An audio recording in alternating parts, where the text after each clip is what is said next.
Welcome into the Fantasy Football Diagnostics Podcast, where we provide you with your weekly diagnosis of everything fantasy football. Whether it's season-long leagues, dynasty, DFS, or sometimes even IDP, we got you covered all year long.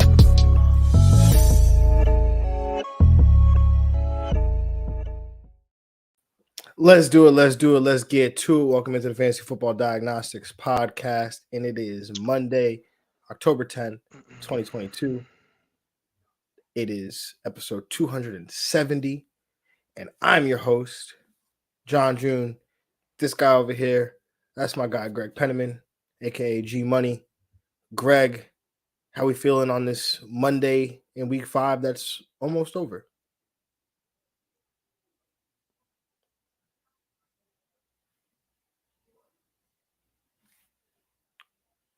Seems like Greg may not have some audio right now. Greg, can you hear us? Yeah, I like to show up fashionably late so I could just like slide in and be like, Absolutely. yo, come through. Good week, 5-2 this week, hopefully for my fantasy teams. Right on to tonight's game, but Devontae should have get it done for me and some Kelsey action. So yeah, it's been a good week. A lot of good games this week. A lot of kickers missing as always. Like to see it. And yeah, I'm just ready to get to these waivers. Yeah, I mean, a lot of kickers missing, or as Tom Brady would say, just a lot of bad football. Oh, a lot of bad football calls, especially on and that usually happens. That he usually gets. Yeah. In the bad football games, you get a bad call like our man Jerome Boger, who, if you didn't see, unnecessary roughness on the defense, and his explanation after the fact was that he unnecessarily tossed the quarterback to the ground. Right. Isn't that what you need to do to get a sack? I was thinking that, Greg, like football. It's like pretty violent sport, right? They say, if he stays up, then the play keeps going on. Like, right? Like, were you gonna call him in the grass? I don't think you were gonna say that he was already down and the quarterback has given himself up, because if Tom Brady got out of that and didn't go to the ground, what would you then say? It's crazy. Yeah, stuff like that is upsetting. Cordell Patterson is making the most of it, having made Jerome Boger calling foul, unnecessary roughness as his profile picture on Twitter. So that is awesome. I guess handling it in stride, Cordell Patterson is. Unfortunately, we're not going to talk about Cordell Patterson much today, because today is the Week 5 recap, and he did not play. So we're going to recap those studs or those swags, those jags. So far the week that was. Mind you, Monday Night Football has not happened yet. So Patrick Mahomes won't end up on the swag list for now, and Derek Carr won't end up on the jag list, right? Because people are starting Derek Carr and they're waiting. They need him. Yeah. Absolutely. Yeah, they do for sure. And I'm like, the matchup is great. And we talked about this. Like, Derek Carr was like start of the week consideration, but I mean, are there splits? I mean, there are splits. I have to get them. Yeah, definitely are splits. But yeah, it's just this is a moment where like, and I hope Derek we're not like giving. You said Derek Carr just what? He just folds in these moments, like when you think it's time to have a great game and he doesn't. I mean, last game, all right, it wasn't that bad. His last game, 263, and got one touch though, one pick. So I mean, that's not gonna really enhance your day. I need. His average though is 242, and then 1.5 touchdowns against the Chiefs. Yeah, against the Chiefs all time. Yeah, he's 3-13 his record though. That's hilarious. Yeah. He also averaged 1.1 picks, so like it's getting like kind of taken away a little bit. Okay, so Derek Carr versus the Chiefs on the road. On the road, 23 and a half of 38, so 60.6% completion percentage, 220 passing yards, 5.7 yards per attempt, 1 touchdown, 1.1 interception. yes, even worse on the road. Yeah. I mean, he does have a game here of 347 and 3. So who knows? Hey, it is Josh McDaniels. So I hope that we're really not giving people who have Aaron Jones or have Derek Carr and are like counting on him tonight like an aneurysm right now. Like, don't do anything crazy. You got to play him. Yeah. So just go with it. Yeah, it's rough. All right, let's move on to talking about what we actually came here to talk about, which is those Swags and those Jags, starting with the quarterback Swags. And quarterback one of the week. I'm not surprised. Greg, are you surprised? No, No, not sir. at all. Josh Allen, 20 of 31, 424 passing yards, 4 passing touchdowns, 1 interception, also added 42 rushing yards on 5 attempts, 35.2 fantasy points in your standard quarterback PPR scoring league. Greg, your thoughts on this performance here by Josh Allen, who had 300 yards by halftime, if I'm not mistaken. Yeah, man, this is easy money for Josh Allen. This is, what we expect from him every week. Just a game-changing player right now. The Bills are just heavily motivated. They wanna get back to that AFC Championship game. That's all they're really looking at. If they could get specifically back to, they want to get the number one seed because they know they don't want to be on the road when they get down to the those final playoff games. So they're playing on another level right now. Josh Allen leading the way for them. Yeah, Josh Allen was absolutely unstoppable in this game. I mean, the 2 long touchdown passes to Gabe Davis, phenomenal. And just even what he does with his legs. Like at one point, it was like a 24-3 game. In the third quarter or third or fourth quarter, and Josh Allen is just running down the field like for no reason. Like you just diving head first. Like at that point, if I was Sean McDermott, I would like get that guy out of there. But yeah, Josh Allen is absolute stud. So is this next guy, man. Jalen Hurts, 26 of 36, 239 passing yards, no touchdowns passing, no interceptions, but did add 15 rush attempts, 61 rushing yards, and 2 rushing touchdowns. Mhm. That was good for 27.7 PPR points there. Leads the Eagles to a 5-0 record. They don't want. I don't want to say they look unstoppable, because no team is unstoppable, per se. But the Eagles are rolling right now. Like they can do everything. They obviously have a quarterback who's dual threat, but they can throw the ball, they can run the ball, they can play defense, they can stop the run, they can stop the pass, they can get after the quarterback, they can play coverage. like there's not much the Eagles can't do. Greg, your thoughts on the performance here by Jalen Hurts? Yeah, well, definitely a great performance. Jalen Hurts continued to roll. One of the with Josh Allen early MVP candidates. So yeah, they're both rolling. I think the Bills and Eagles are both team wise playing very well. Getting blowouts too. The Bills are stopping on teams, so they're it's insane. And the Eagles are able to do that as well. This is probably their first close game in a while. The second half though, I'm gonna need to see Eagles like really play a good second half.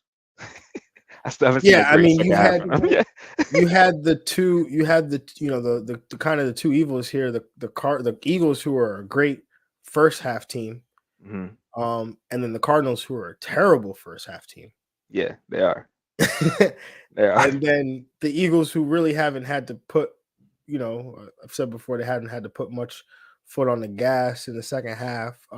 But Jacksonville gave them something to step on the gas for, and Arizona did as well.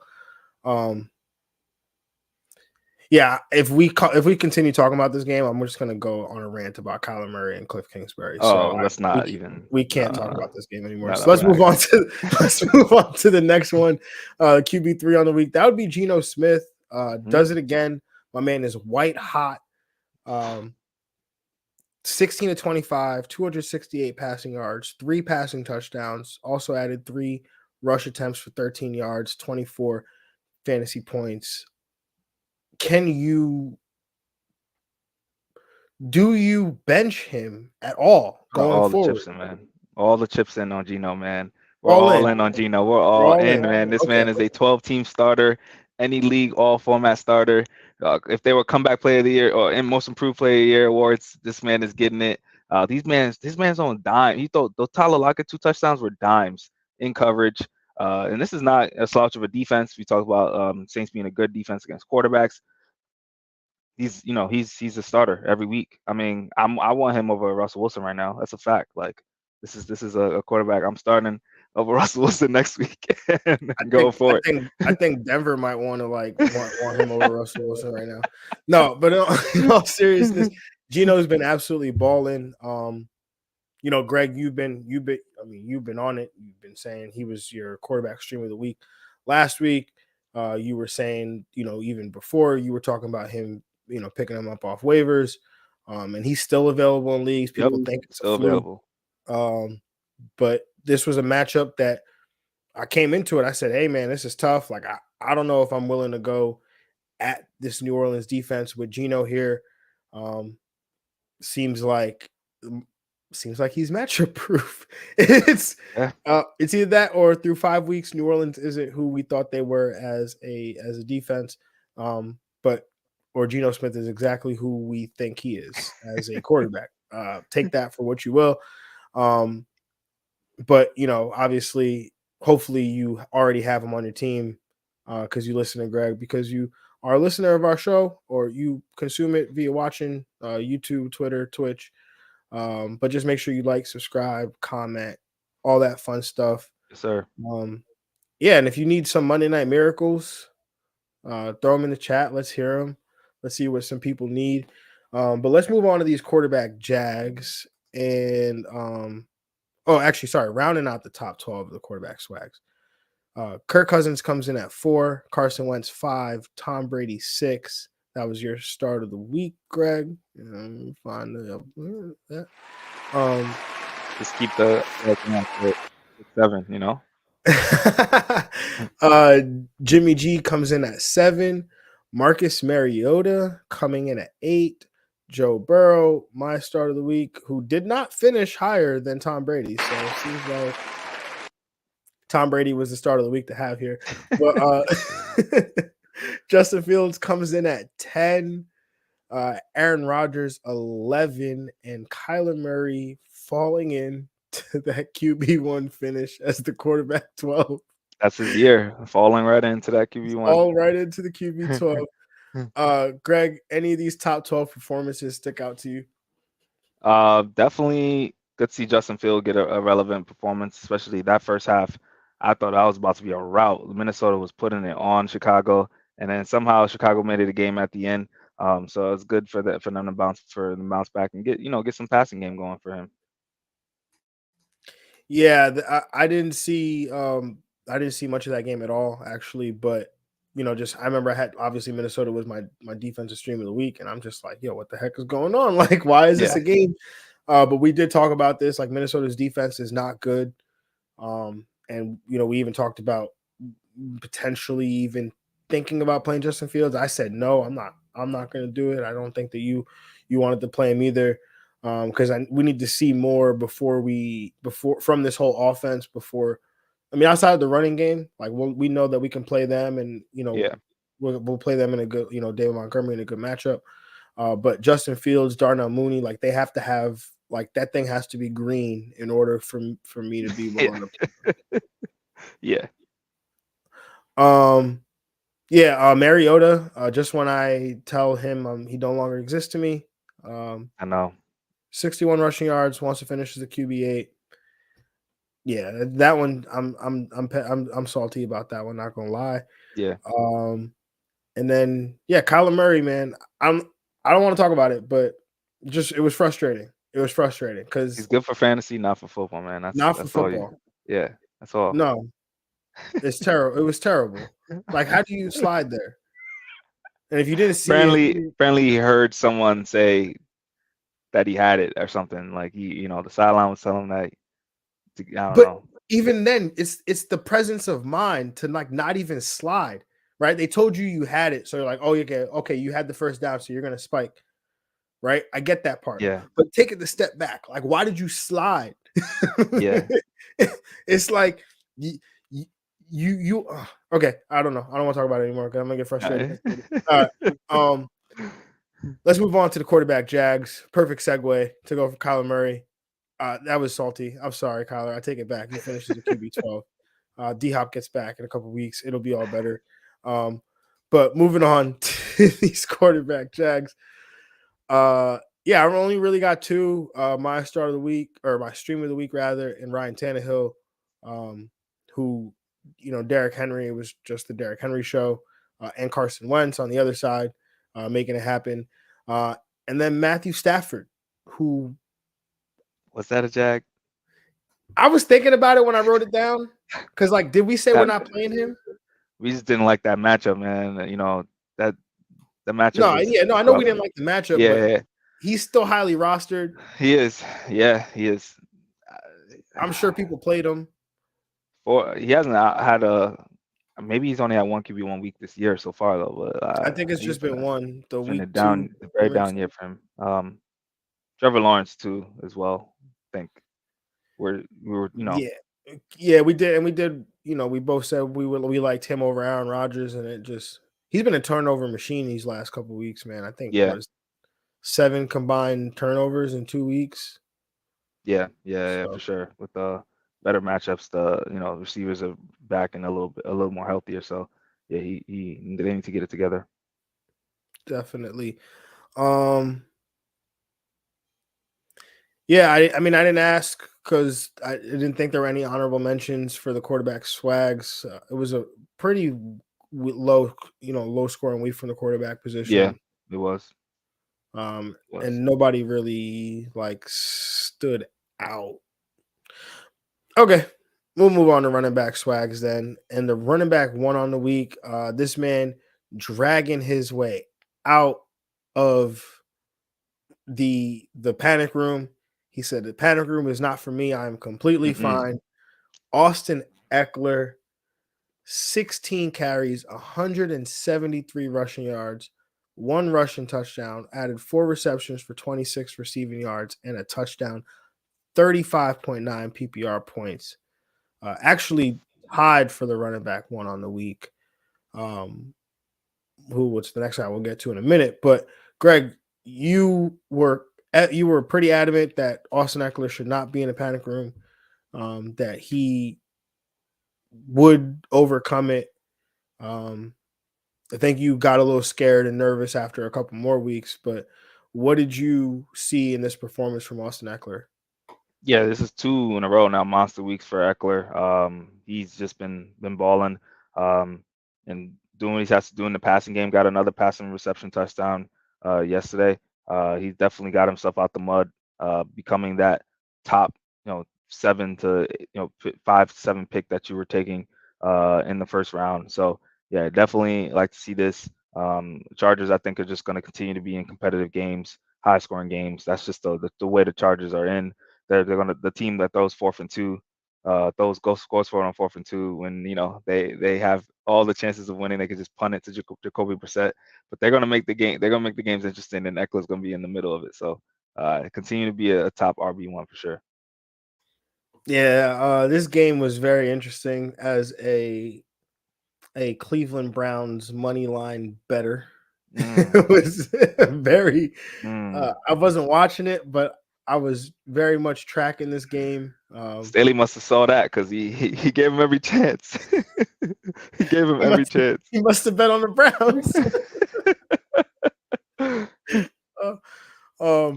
At one point, Keenan Allen did tweet like, "WTF are we doing?" Yeah. Oh, Yeah, no, Austin Eckler was great. I think the other part that was really good was that Sony Michel played the least amount of snaps that he's played all year. Joshua Kelly did also, was involved, had a decent amount of carries in this one as well. But Austin Eckler averaging 10 yards per attempt is pretty healthy and allows us to know that, he's still got the juice. It's as long as the opportunities keep coming, he'll keep producing. Right. Let's move on to the RB two, which I guess he's really tied for the RB1, but also scored 35.9 PPR points. That'd be Leonard Fournette, 14 of 56 for a touchdown. We all thought Mike Evans would be the lead receiver, or maybe Chris Godwin. Julio was out. Russell Gage in a revenge game as well, though. We thought maybe. But no, it would be Leonard Fournette, 10 of 11, 83 receiving yards, and a touchdown there. Greg, your thoughts on the performance here by Leonard Fournette? Yeah, man, Leonard Fournette continuing to roll. It's one of one of the best value plays at running back this year. I mean, not being more drafted as a borderline RB1, but RB2, and he's giving you RB1 weeks consistently. As long as this man is staying healthy and on the field, he's going to produce for this team. Tampa Bay is relying on the running backs heavily, Leonard Fournette heavily this year. And that's the reason why you also need to have a Rashad White on that roster. This man needs to be rostered everywhere. Yeah, Rashad White is definitely a player that I'm very fond of. He was, somebody that I was trying to target in some leagues earlier in the off season. But he can fill in fantastically as a pass catcher for Fournette if something were to happen to him. Fournette, however, though, does deserve his flowers because he's been balling all year. The volume has been there. The touchdowns just haven't been coming. And just, last week he scores his first one. And, that continues, this week as he gets two more. So definitely great to see. But enough talking about those guys. Just got to talk about this next guy right here. Yes, sir. Breece Hall, feed the Breece Lightning, whatever you want to call the man. Man's electric.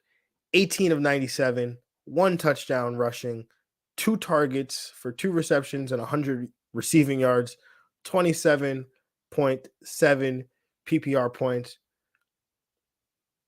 Greg, I'm gonna let you go because there's so much I can say.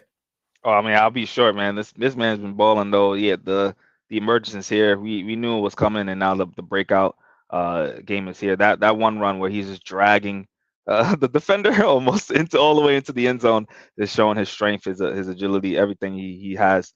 And yeah, it's not like Michael Carter is a bad running back. This is how good Breece Hall is. Like, this is how he was like, I need this job. I'm taking it. And yeah, they're making the Jets a better team week by week. Can I just say, like, on that play that you were referring to, the 79-yard reception where he dragged a dude to the 1-yard line, I have never in my life as a Jets fan seen a player like that plays for the Jets, right? Like, it's usually the Jets players that are getting dragged into, trying to chase down the freaks like Jonathan Taylor and like not being able to catch him. But just watching Breece Hall, like what he's been doing, like I've been saying it all, for weeks, like the big run's coming. He still hasn't even really had the big run, just had the big reception here. The takeovers happened, and this could have been a bigger day. My man fell down at the 1-yard line twice. Yeah, that could have been his touchdown. Yeah, both times could have been his touchdowns. Both times, both those receptions, we could have been talking about a 40-point, 3 touchdown day here for the rookie who has over 200 yards, has 200 yards, 275 yards from scrimmage his last 2 games, has over 200 yards receiving on the season. I think the stat from Jeff Bell, for whom the bell toes on Twitter, the running backs to have over 210 receiving yards: Breece Hall, Saquon Barkley, Christian McCaffrey, Javid Best, and Reggie Bush. So that's pretty good company to be in right there. And yeah, it's only week 5 and it's just getting going. Yeah, man, this is, I mean, definitely my early candidate for offensive rookie of the year. Yes, sir. And you know, he was my breakout running back. There you Just go. There you go. let's move on to the rest of these top 12s here. That is the Jags. Let's move on to the next of these top 12s here.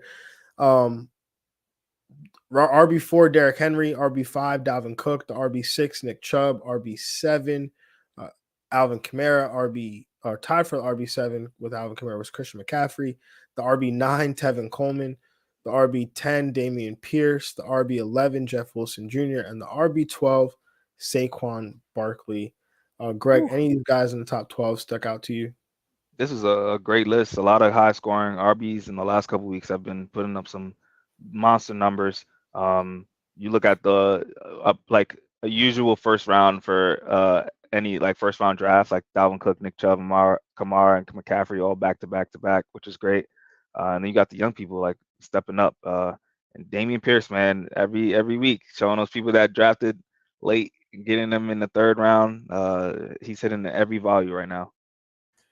Did he go in the third round? I feel like he was going close. I know he was going. Yeah, it was like 4th, 5th for sure. Almost towards like the end when Oh yeah, by the end, I'm yeah, sure he was by the going in end, third yeah, round of somebody's yeah. league.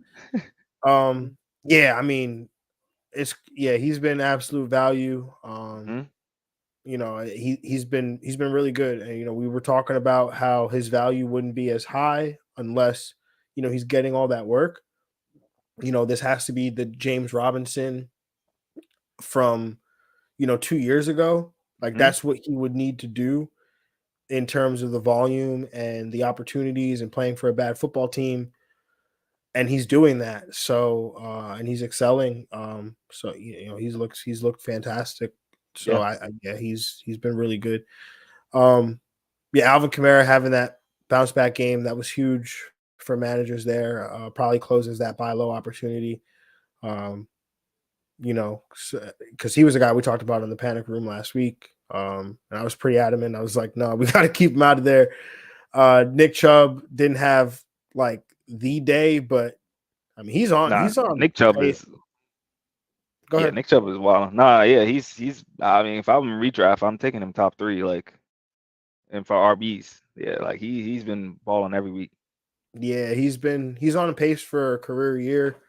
That career year, Nick Chubb leading the league in rushing that I've been saying for like 3 years is finally coming. But yeah, Dalvin Cook too, like you were saying, those early draft picks coming through this week. And then Jeff Wilson Jr., man, just consistent. Yeah, he's been balling as well. And then let's talk about some honorable mentions. Ramondre Stevenson, your running back start of the week, came through huge in this one. I mean, the PPR numbers, I mean, he finishes the RB13. But my man had 161 yards rushing on 25 attempts. Only had 2 catches for 14 yards. Didn't score a touchdown. So his 19.5 PPR points is actually that's impressive. He had an impressive like standard day. If you were running standard, he was like a top 5 player probably. Yeah. And the upside is only high for him because now with Damian Harris's injury, the Patriots used to having all these running backs on the roster. A lot of them are either hurt or just not active. I think Ramondre Stevenson is about to lift off. Yeah, he's definitely about to take off in a big way.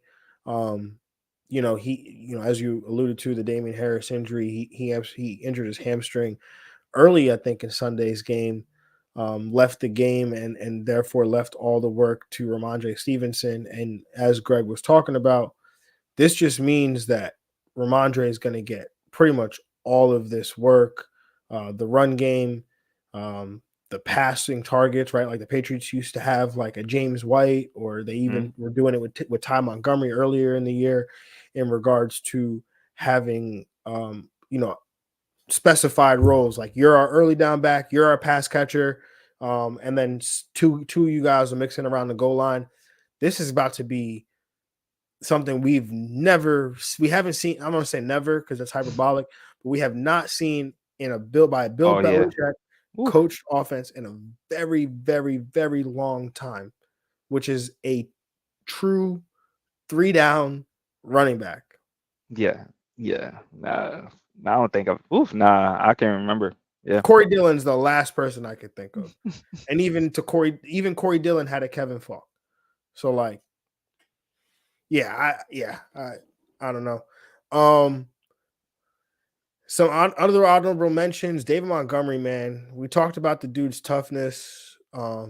This dude's whatever the injury timeline is, he's just gonna shave it in half. It seems. He only missed one game with a high ankle sprain and still finished as a top 15 running back in PPR. Yeah, it's perfect. I love teams where, if you're like Montgomery when he's active, like Dalvin Cook when he's active, they're gonna be the one like off injury, off anything. Like if they're playing, they're gonna get their usual workloads, which is what I like to see. So go always expect David Montgomery if he's questionable coming out through the week. If he's active, you're ready to start him with confidence. I'm just hoping that the Bears are continuing to do that. So because they're shopping David Montgomery. I say that as a Khalil Herbert manager, like as someone who has a lot of Khalil Herbert, I am saying that selfishly because, wouldn't David Montgomery look great in like a Niners uniform? No offense, Jeff Wilson Jr. Heck no. Where Jeff Williams? Yeah, he would. Watch the Patriots just be like, oh yeah, no, we need another man. guy. All right, let's move on to Patriots need to go get DJ Moore. That's what they need to do. Don't put that evil on me. That's I don't like. Oh that. yes. Sorry. Just no. Even like it's not even good enough for me from a fantasy perspective for me to be like, oh yeah, that's great. That'll help a little bit, A little bit, sure. It'll hurt Jacoby Myers. That would suck. Yeah, it would be actually. Yeah, you're right. Yeah.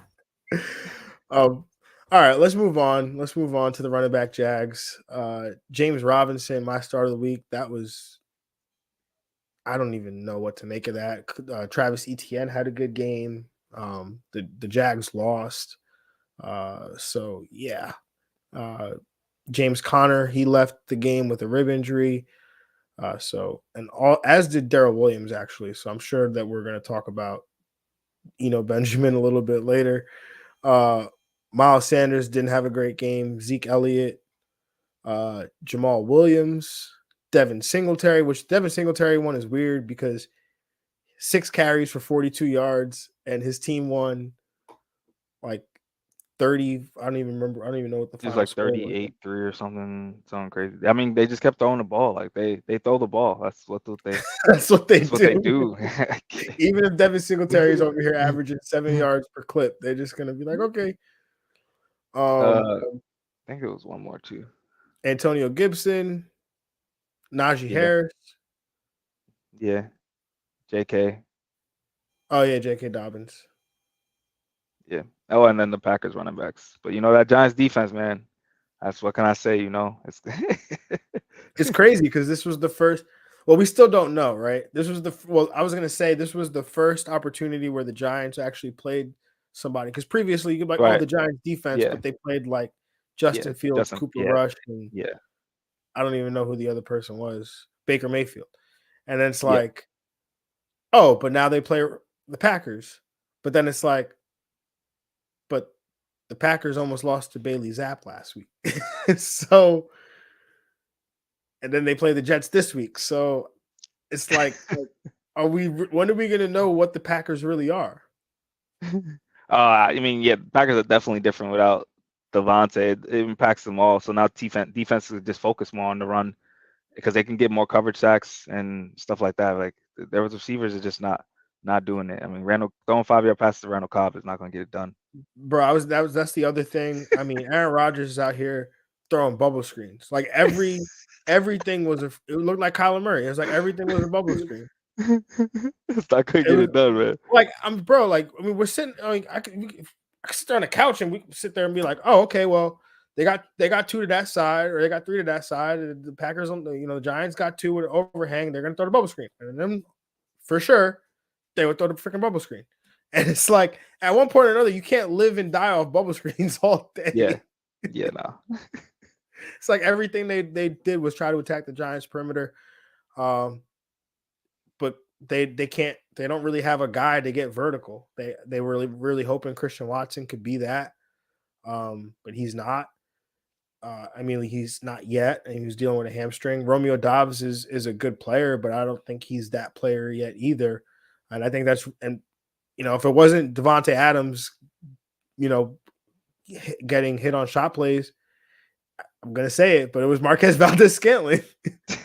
They don't have that guy. They don't. They just don't. I don't even know how we end up. Oh, we're talking about Packers. We're talking about Packers running backs. We end up talking about the whole Packers offense. Anyway, any other running back jacks stick out to you, Greg? No, I think that was pretty much it. All right, let's talk about these wide receivers, Swags, and the number 1 wide receiver on the week. I knew he'd finish higher than consensus, but I didn't know he'd finish as the wide receiver 1. That would be Gabe Davis. Because when you are Gabe Davis, you don't need a whole lot of production to get going. 3 catches on 6 targets for 171 receiving yards, 2 touchdown receptions, a 98-yard touchdown, and a 62-yard touchdown, where he straight up just took the ball away from Minkah Fitzpatrick. Yeah, after one hand catching it too. After one hand catching it. 32.1 PPR points. Greg, your thoughts on the performance here? Yeah, I mean, definitely love this here. Gabe Davis blowing up. He's like the boomer bust is crazy right now. Like he's definitely, his boom is like up there with the top people in the league. Want to see that consistency, hopefully, in later weeks. But yeah, you're definitely, it's worth having him in that lineup as a flex play or a wide receiver 3 or 2 to give you these weeks where he can win it for you. Yeah, it was just awesome for Gabe Davis to have this week. We've been talking about the ankle. We always say context matters. I know that's something I say all the time, especially when it comes to players playing through injuries, right? And a lot of times we don't, we may not remember, when players sat out games, right? Player might get a high ankle sprain, sit out 4 weeks, and then come back and he's awesome. And you may not remember that when we look at the season, we may not remember that 4 weeks. But if we go back, sometimes we look at a player like Gabe Davis and we look at the last 3 weeks where he's been terrible. Well, the thing that we're not talking about is the ankle injury that he suffered and that he's been playing through. So I think that's something that, I know it's something that we talk about, but it's just definitely a decision, something that should be involved in our decision making because ultimately it's up to you, the listener, to set your lineup, right? So, it's something that we should definitely consider, guys playing through injuries and how that impacts them, right? So, the wide receiver 2, who is definitely not injured, and did everything pretty much for the Minnesota Vikings on Sunday, including throw a pass to Dalvin Cook, which was awesome from a fantasy perspective because I have a team with Justin Jefferson and Dalvin Cook on it. So it was like really nice to, have that whole thing. But anyway, Justin Jefferson, 12 of 13, 154 receiving yards, no touchdowns, 30.3 PPR points. Greg, your thoughts on the performance here? Yeah, I watched a lot of this game. It was crazy how open he was in this game too, because Chicago running a lot of zone. Kirk Cousins was not shy to just dump it down to him, and Justin Jefferson is a monster yak guy. Missed a touchdown on that first drive. Dove just a little too early, stretching for the end zone. Yeah, it's insane. It's insane because he gets most of these yardages, I feel like, in the first quarter. Like he's a hot starter. Like this man goes insane. I'm just waiting for him to just have like a 300-yard receiving day because like he starts off these games 158 yards. He got a majority of that in that first half. It's crazy how he starts off games. Yeah, that would be nice if he could do that. The whole game, or like not have a game next week where he's going to put up like 40 receiving yards. So then he ends up with an average of like. No, yeah, true. Because I'm just saying, man. I want my Cooper Cup. That's what I wanted when I drafted We got you. 2 in a row now. 2 in a row. I need 3. 2 in a row. I All need right, bad. 4. I need We'll go 5. for I need 3 and then 6. 5. Cooper Cup has scored in what 17 18 games now. I think Oh it's man. wild. And Or he has 16 out of 100 17. yards and like I don't even know what the stat is. It's got to be over like 18, 19 games. It's 100. it's worth having Matthew Stafford not be good or just not be relevant, or Allen Robinson. If Cooper Cup's gonna be this consistent, I'll take it. Yeah, no, absolutely. Who's Allen Robinson? Yeah, right. I don't know that guy. Let's move on to the wide receiver 3 on the week. Geno is making people say Russ who? Because Tyler Lockett, 5 of 6, 104 receiving yards, 2 touchdown receptions, 27.4 PPR points. Hey, maybe Russ was a system quarterback. The receivers, man. Those maybe the receivers made Russell look good, yo. I don't know. This is crazy.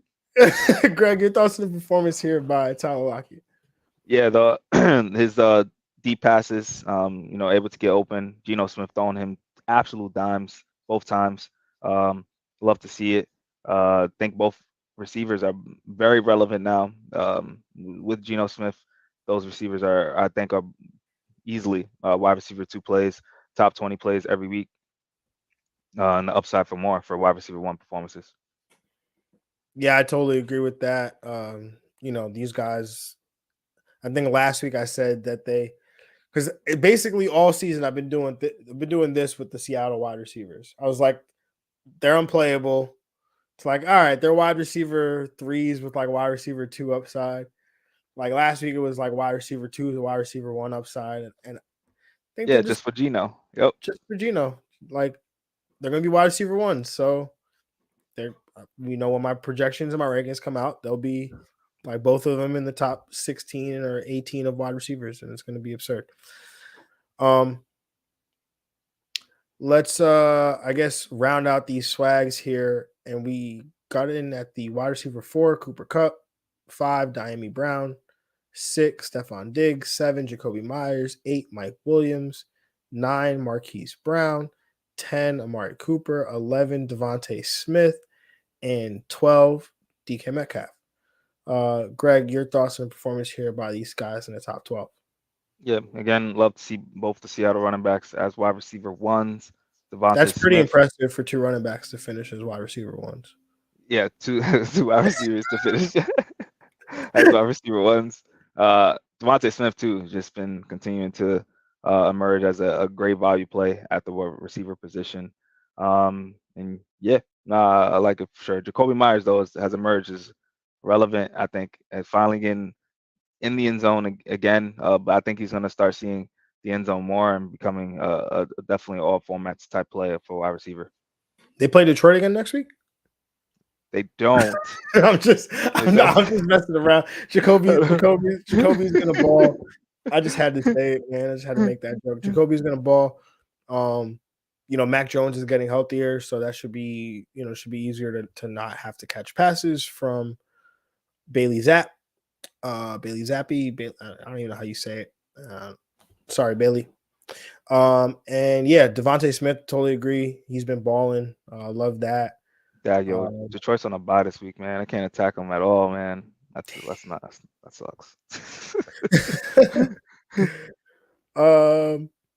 And then Mike Williams having a good back-to-back games like you were calling for. So that was fantastic. Some honorable mentions. Marvin Jones and Randall Cobb thinking that it was 2011 here.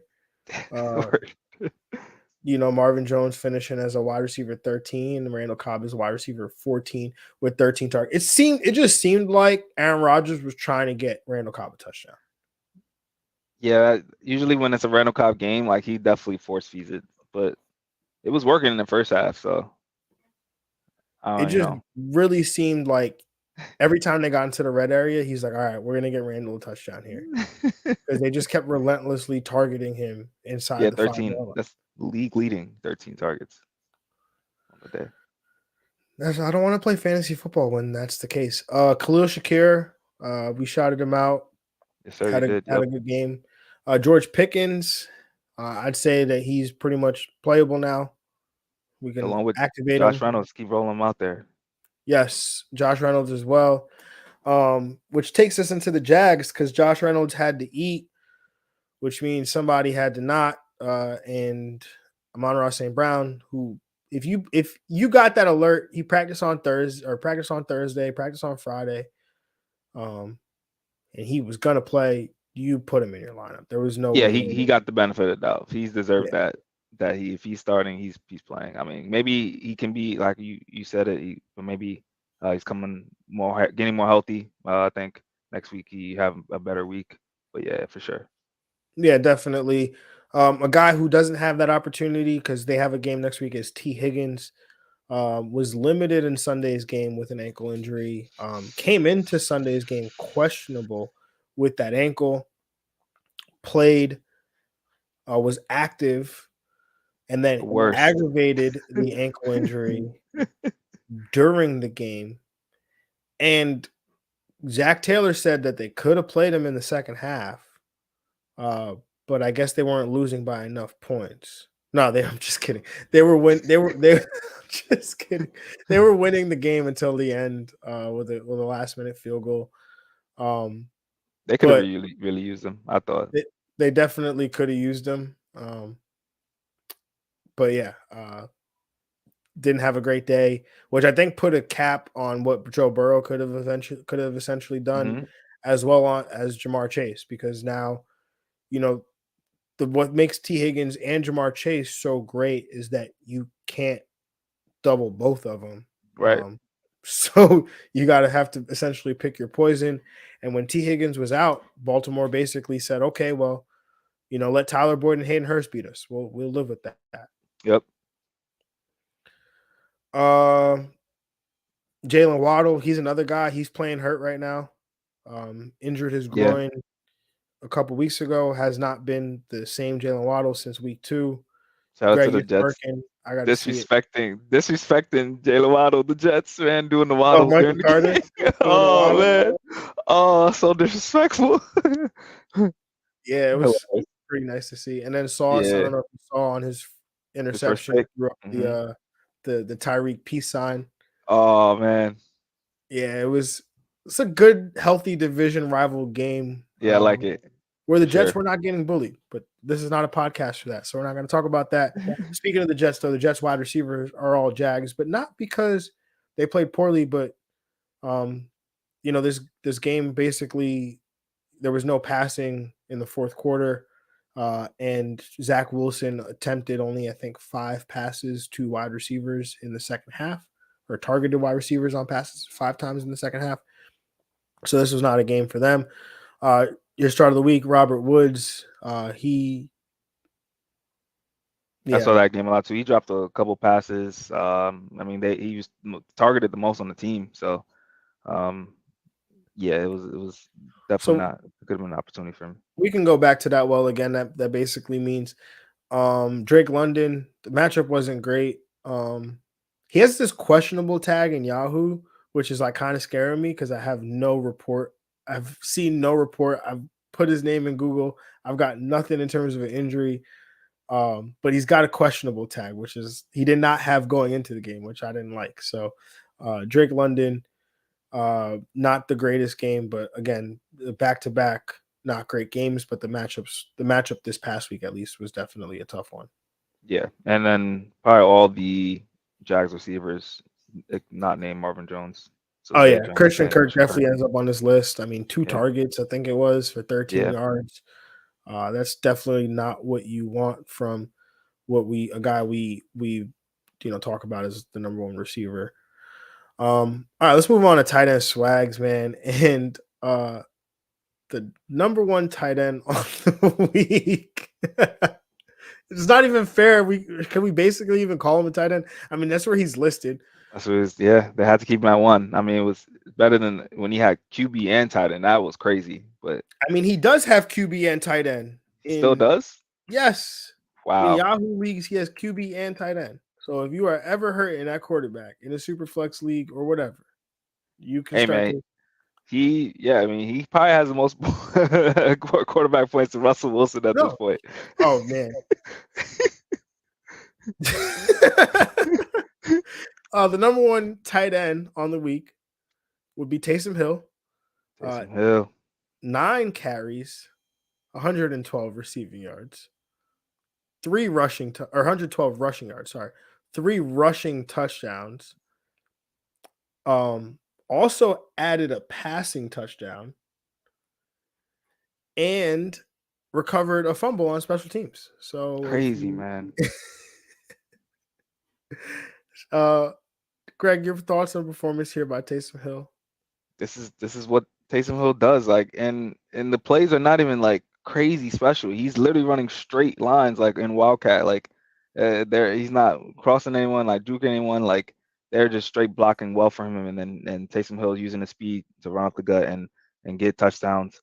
And then throwing a touchdown that was good on them to kind of fool the defense and think that he's going to do it again. And then there you go, he gets that touchdown throw to, I think it was Ivan Troutman. But yeah, Taysom Hill, man. I mean, he, for the tight end market, he's worth the play, like, because his upside is up there with the Mark Andrews, the Travis Kelce's, and if he has a down day, I mean, maybe it's 0 points, maybe it's a couple points, but if he gets that boom day, like, half the time, it's worth it for tight end. Yeah, I think I'm a believer now. Greg, I mean, obviously Greg knows, but for the people that don't know, Greg and I, we manage a team, and tight end has been a huge problem for us. But we have Taysom Hill till now, and Hayden Hurst. Well, we did not have Hayden Hurst, but we had Taysom Hill and we had Irv Smith. And last week we played Taysom Hill, which it worked out for us. He scored that rushing touchdown. But I was like, hey man, Hayden Hurst is available. We picked him up. I was like, hey, should we play Taysom Hill because we're just banking on that touchdown again, or should we go with Hayden Hurst? Unfortunately, Taysom Hill played at 1:00 and Hayden Hurst didn't play till 8. So we essentially spent like 4 hours just hoping that Hayden Hurst wouldn't throw up a dud. We did win our matchup, so ultimately it was meaningless. But yeah, I'm not gonna. If Greg wants to play Taysom Hill for the rest of the year, I'm not gonna say a word. I'm just gonna ride it out, especially because I was the guy at the beginning of the year saying, hey man, if you don't got somebody, how could it get any worse than just sticking Taysom Hill in there? It's true. So, oh man. All right, let's move on to the tight end 2 on the week, and that would be Mark Andrews. Pretty easy to see coming. 8 catches, 10 targets, 89 receiving yards and a touchdown, 22.9 PPR points, especially when there's no Rashad Bateman in this one. You had to know Lamar Jackson would have eyes for Mark Andrews. Greg, your thoughts on the performance here by Mark Andrews? Yeah, man. It seemed like Mark Andrews and Kelce are the best pass catchers, receivers, whatever you want to call them on their team. No matter what, like you know who the ball is going to for sure on this for the receivers, and he still delivers every week. It's very impressive, and the helping the Ravens get that dub. Yeah, definitely impressive. I mean, Mark Andrews is, like you said, he's the wide receiver 1 essentially for the Baltimore Ravens, just like Travis Kelce is the wide receiver 1 for the Kansas City Chiefs. So definitely a performance that we come to expect from Mark Andrews. And, basically him and Kelce, we pretty much assume that they're going to be the tight end 1 or 2, on the week, or they're going to make those 2 will make up the top 3 in some form or fashion, which is why my tight end start of the week, Dallas Goddard. Yes, sir. Dallas Goddard, my tight end start of the week. I predicted he would have a top 3 tight end finish because I was not banking on Taysom Hill finishing in the top 3. And so Travis Kelce's probably going to sneak in here, which is going to knock Dallas Goddard down to 4, which is where I did initially had him, but it was because of Kyle Pitts. But like, honestly, where would you even, I don't want to take, well, we'll have that conversation later, but what are your thoughts on the performance here from Dallas Goddard? Dallas Goddard is, when we talk about that elite group of like Andrews, Kelsey, and Waller, maybe I think he's right in that slotting him in now. He's emerging as that guy. After those group of people, I mean, he's consistently being great for his team, and on a good team that's going to continue to pass the ball at a higher clip than before. Dallas Goddard is the man right now. Yeah, no, we talked about Dallas Goddard before on Saturday when we were going through the starts of the week. He's been consistent. He's probably, like you said, outside of the Kelseys and outside of Kelsey and Andrews, he's probably the tight end that you want because he's got I agree. the best upside of like he's got consistency because Waller hasn't been consistent, Kittle hasn't been consistent. Yeah. We know Kyle Pitts hasn't even been pretty much start worthy outside of a week. And then what's this other guy? TJ Hawkinson. Yeah. He's inconsistent as well.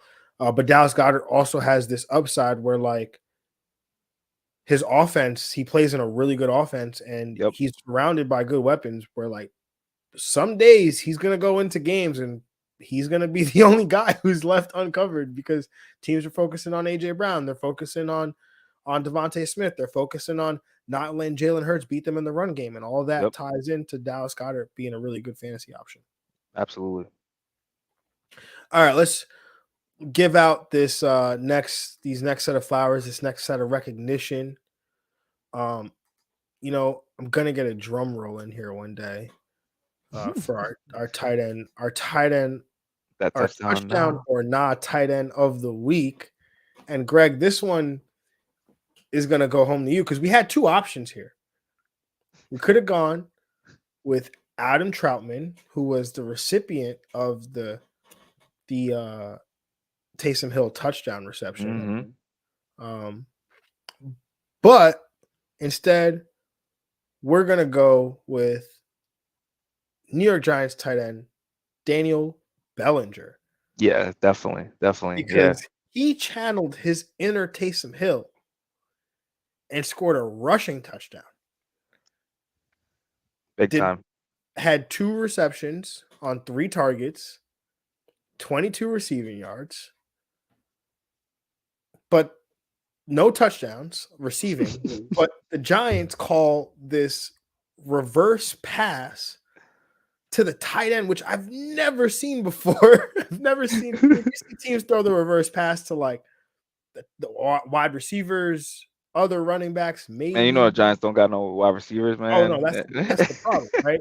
Because I don't know how it always ends up on the Giants, but the Giants, I mean, Daniel Bellinger, if he's not on the waiver list, should end up on the waiver list because somehow the Giants always suffer these injuries where they always end up with a Mr. Necessary.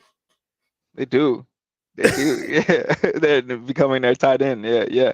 You're right. Daniel Bellinger is like, to me last week, he was like he was one of those guys that was on my list. The only thing is he played at 9:30 in the morning. So, as a backup plan for Logan Thomas, and he was on my list, and I would have gone. I could, wouldn't have gone with him. I think I ultimately settled on Juwan Johnson because I really liked the matchup, but he was a Jag, which we'll get into a little bit. But Daniel Bellinger is gonna have to be involved. I mean, there's not many receivers left. That's how it was. It seemed like for every Giants tight end, they become involved. Hayden Smith, back in the day, like that was like 2 weeks. I know. Now, but remember Wayne Gallman? Wayne Gallman. Oh yeah, Wayne Gallman. Yep. Yeah. They just suffer so many injuries throughout the year, and yeah. Wayne Gallman was the real Mr. Necessary. He was. It was a good year with Wayne Gallman. It's crazy to say that, but like he was out here saving fantasy teams. Rounding out these. Anyway, Daniel Bellinger, got to give you your flowers because you did score this rushing touchdown on the reverse pass here, where instead of throwing the football, makes a dude in the backfield miss and dives into the end zone for his touchdown of the week, where if you started him, would have got you a top 10 tight end finish. Amazing. So, Greg, rounding out this top 12 here are these tight end swags. Tight end 4, Hayden Hurst. Wow, I didn't realize he did all that. Yeah, man. Hayden Hurst was balling out, man. He balled out. And I knew the touchdown, he was catching some passes, but the tight end 17.3, I didn't realize that he A had done revenge all game. that. David Njoku, 14. The tight end 5. Evan Ingram, the tight end 6. Tyler Higbee, the tight end 7. Adam Troutman, 8. Zach Ertz, 9. Daniel Bellinger, 10.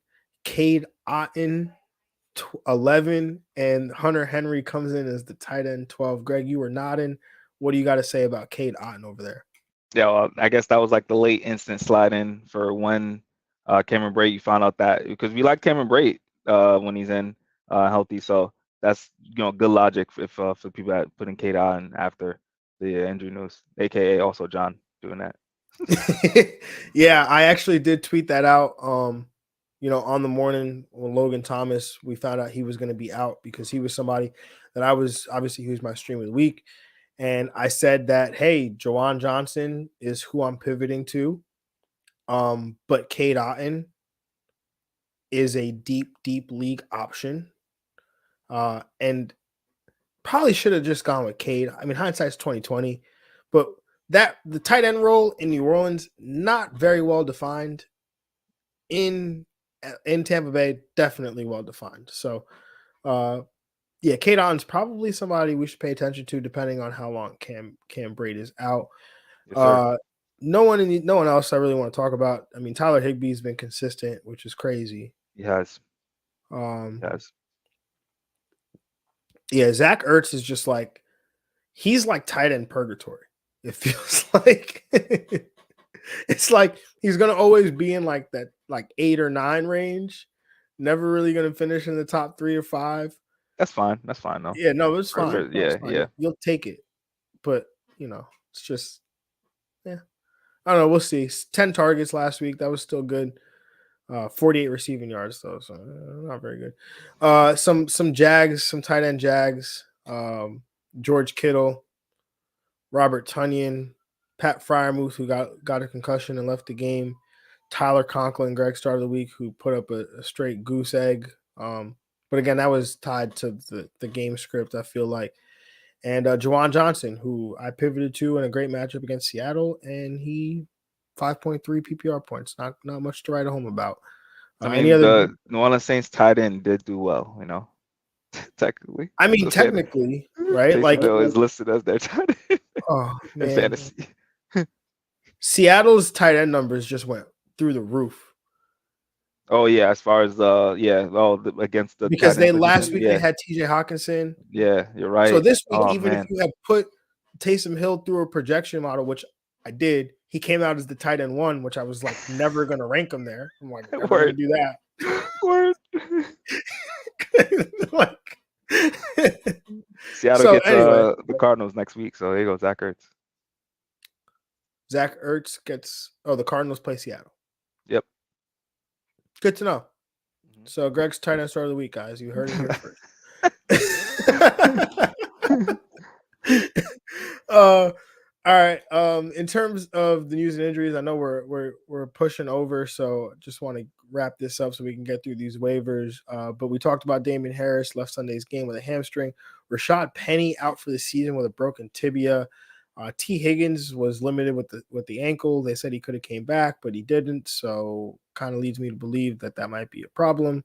But just something to monitor. Arizona running back James Conner, he's okay, it seems, after a rib injury, but that's another one where it's like, they were playing in a game where they kind of could have used him, and they didn't play him. So kind of makes me think he's not just okay. But again, as Greg said, Arizona plays Seattle, and that's a cake matchup. So potentially no James Conner. Darrell Williams, he's dealing with a left knee he's dealing with a knee injury, which he left Sunday's game for. And then New Orleans wide receiver Chris Olave left Sunday's game with a concussion. So obviously he's in concussion protocol.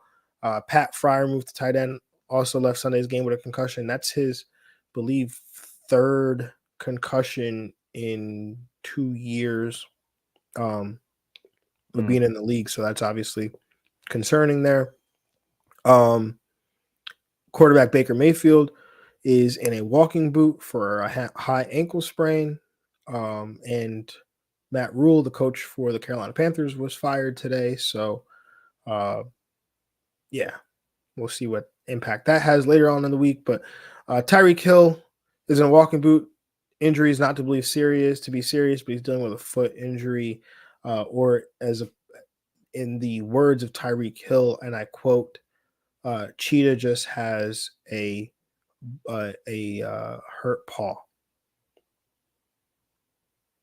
So Nice. yeah. I think there was one more injury that was Teddy Bridgewater, the backup quarterback who was Greg's stream of the week, got knocked out on the first play of the TJ game. Hawk too, also. Oh, TJ Hawk was your start of the week. Oh, he ends up as a jack. Got it. Yeah. But he got hurt. Yeah, he got hurt too. Yeah, it's okay. Was he your start of the week? No. He's my start of like life. He's my favorite. Of life. Yeah. He's my guy. It's like this tug and pull that me and you have. Like, you love him so much, I despise him so much, and so yeah. But Teddy Bridgewater is in concussion protocol, as is Tua Tagovailoa. So Skylar Thompson. There you go. 7th round draft pick. Greg, are you picking up Skylar Thompson off waivers this week? No, when Geno Smith is 35% rostered in Yahoo leagues, I want Geno every week. 35%, man. They play Arizona next week. You know he want the ball out. Yo, oh man, he's definitely the number one guy I need at the quarterback position. Other than that, though, Carson Wentz, 46% rostered. I think he's get him a little more relevant. I think he's more of a matchup guy. I think you gotta look at the matchup and kind of see if you can play him or not. But they got Chicago next week, and the secondary has been pretty weak this year. Kirk Cousins threw like 19 straight passes against them. It was crazy to start that game. So I think Carson Wentz has some relevance, but Geno Smith is that guy. You got to go get him in waivers and start him with confidence. Other than that, probably Jimmy G and Marcus Mariota both had solid games this week. They are playing each other in week 6, Atlanta versus San Fran. If I had to choose probably one or lean towards one, I mean, Mariota probably has a safer floor for this one, but Jimmy G probably get some more upside because Atlanta's defense has been pretty bad. So those are probably some super flex deep league options you can try to get. All right, and what about running back? Running back, definitely not available. No. Yeah, he's definitely not. That man was, a value pick, hopefully in your drafts. But I'm looking at Kenneth Walker. He's 45% rostered. We know that Rashad Penny suffered that, injury to his leg. So he's out for the season. Kenneth Walker's going to step right in. Not going to get the heavy passing game work that you probably expect, but all the carries, majority of them should go to him. He had 8 carries in relief, 88 yards, scored the touchdown, that long touchdown for him. So I think they're going to give him a shot.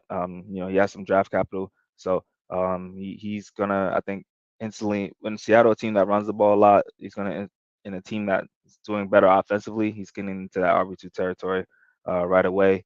Benjamin, the literally only healthy running back right now on the Arizona Cardinals. So he's 11% rostered. You got to pick him up. He's out there and available and can give you some RB2, I think, production. Second, and then for deeper leagues, Mike Boone, he's 36% rostered. I think to be back up for Melvin Gordon, I think he's going to be used. Him and we'll see what happens with Latavius Murray when they put him in the fold. But I think Melvin Gordon and Mike Boone, if they become like a 2-head committee, Mike Boone has some RB3, RB4 value. And for the deepest of leagues, I don't know how Tevin Coleman came out of nowhere and got used heavily in that game. It was a blowout, so I'm not gonna, I'm taking it with a little grain of salt. But I'm gonna wait and see and keep an eye on his usage for next week. Yeah, I mean, a couple other names I want to throw out, which I talked about him last week, but Tyrion Davis-Price, who plays for the 49ers, the rookie, did have 14 carries in the first game without Elijah Mitchell. Then he suffered a high ankle sprain. He is supposed to make his way back soon, so somebody that you could probably get him off waivers for nothing. Mm-hmm. And it's speculative bench ad. And then another guy, Damian Williams, I spoke about He's supposed to return off IR with the rib injury, and the first few snaps into Atlanta's season, he was the starting running back up until suffering that rib injury and giving way to Cordell Patterson, who's now given way to Tyler Algier and Caleb Huntley. So those are two guys I would definitely add on my short list that probably will cost you next to nothing on waivers. Yeah, I agree with those. Definitely like those for sure. What about wide receiver, Greg? What are we doing there? For 12-team formats, I kind of split it up. The receivers I'm looking at, Jacoby Myers, 48% rostered. He's first on my list. 8 targets, 7 receptions, got over 100 receiving yards, and got that touchdown. Alec Pierce, 8% rostered. I think we've been banging the drum him that he's the number 2 receiver in this offense, this Colts offense. So continue to throw him out there and have some confidence in him to give you some low end flex value. Josh Reynolds, 31% rostered. I think with the injuries to the team and the pass catchers, targets are going to continue to open up for him. So he has some good low end flex value as well. But I think the guy with the most upside, Rondell Moore is back. I mean, and that snap percentage was crazy. He played 91% of the offensive snaps. Greg Dortch was absolutely irrelevant in the game. He was taking out the game. He only played 2% of the snaps. So I didn't think it would be that much of a seesaw effect. But Rondell Moore just slid right in and took his job back. And that's what we like to see, especially for Rondell Moore manager. Greg Dortch filled in well, but it's over now. He's 18% rostered. And then for deeper leagues, I think Marvin Jones Jr., Randall Cobb, and Khalil Shakir. I know you mentioned him. I think those guys, if Packers still still trying to find a number 1 receiver. So I think Randall Cobb could have some, say in that. And Marvin Jones, I think the number 2 receiver in Jacksonville is still up in the air as well. So those roles are still for the taking. Yeah, wide receiver is definitely speculative. I do have to say one thing because you do got to drop people to pick up people. Greg Dortch could drop. Greg Dortch, 100%. Yeah. You're not playing. I'm dropping you. I think it's time we could drop Elijah Moore now. And Allen Robinson. Well, yeah. Allen Robinson, yeah. I'm gonna drop him. Yeah, I think that was really it. I just had to say Elijah Moore because I know I've been like, I'm not dropping him, and I think we're finally at the week where, I mean, again, this game, take it with a grain of salt. This game really meant nothing in terms of like the usage of the players. Maybe we'll have to throw the ball more next week when they play Green Bay, but I just can't say here confidently and say to continue to hold him on your bench when there's guys like an Alec Pierce out there who's seeing targets, or Rondell Moore who's going to see a ton of targets and things like that. So yeah. What about tight end, Greg? Tight end, it's got to be at the top. Taysom Hill and Hayden Hurst, both 30% rostered. We kind of had telling you. I think Hayden Hurst obviously is the more consistent play. I think he probably has a safer floor, obviously, but Taysom Hill's upside is like no other player in football, really, because you don't know what he's going to give you, especially if you're in the leagues that count return, like special team plays and stuff like that. He's got to be in there. So it's worth adding him, especially in the tight end market where after the top 5, it's a huge drop off. Evan Ingram, he's 24% rostered, had led the tight ends with 10 targets. So he's got back to relevance. Be wary of him. He has been up and down this year, but that's been tight ends all year. I think we gotta look at the people that can consistently probably give you some targets throughout the week. And Evan Ingram, he has the talent, has his draft capital, so you can pick him up in deeper leagues. And then K. Dotton, last option, depending on Cameron Brate's health, continue to monitor that. But if K. Dotton's going to get the starts, or Cameron Brate's going to be in limited fashion, he's going to have some value. Yeah, no, I agree there. Tight end is basically like a wasteland. So also going to say again, Daniel Bellinger. Also, wide receivers, Wan'Dale Robinson, Oh man. And Kadarius Tony. I'm legally obligated to say Kadarius Tony's name on this podcast. Like I have no choice. He's getting hurt on his days off, yo. No, he practiced and then he got hurt. He just hurt his other hamstring this time. If they don't even like him to play him, why would they even put him out there like to practice? They don't even like him either. No, they're trying to save him because he's Mr. Glass. Right. Okay. So they're trying to save. It's load management, Greg. I thought you come from basketball and you should understand that. He's 22, whatever. What is he? 23? No, he was an older prospect actually. Oh, that was part of the, why people drafting community didn't really like him apparently. Gotcha. Yeah. Well, anyway, Greg wants to say goodbye to everybody but Kadarius Toney. Kadarius Toney, you can be included. So yeah, you go to that side. I gotta get healthy, bro. Gotta get healthy. I can't keep going to bat for you and my guy Greg. He's a Giants fan, bro. Like, I shouldn't even have to be doing this, but you just gotta get on the field. Don't worry, he felt this way one day about Saquon too when he couldn't on the field. He probably flashed back when his shoulder injured when he hurt his shoulder the other day. But we're good. Anyways, everybody, we always have fun doing this with y'all. Much appreciated. Definitely check in with us on Wednesday when we break down Thursday night football. I don't even know who plays Thursday night football. That's how crazy. Last Thursday really, jaded us. Like we got hurt last week, so we need a good one this week. Oh, last Thursday night's football was so unforgettable that we forgot this week's Thursday night football. Right, exactly. Yeah. All right, everybody. Much appreciate y'all. We will see y'all on Wednesday when we break down Thursday night football. Commanders Bears. Oh God, that's stinky. Anyway. We love y'all. We appreciate y'all. We'll see y'all on Wednesday when we talk about the Chicago Bears taking on the Washington Commanders. It's going to be like a 20-minute show. That's why this episode was so long, because we can talk about this one. That one is going to be like 20 minutes. Easy money. All right, y'all. We'll see y'all later. Have a good one. And we're out of here. Yeah.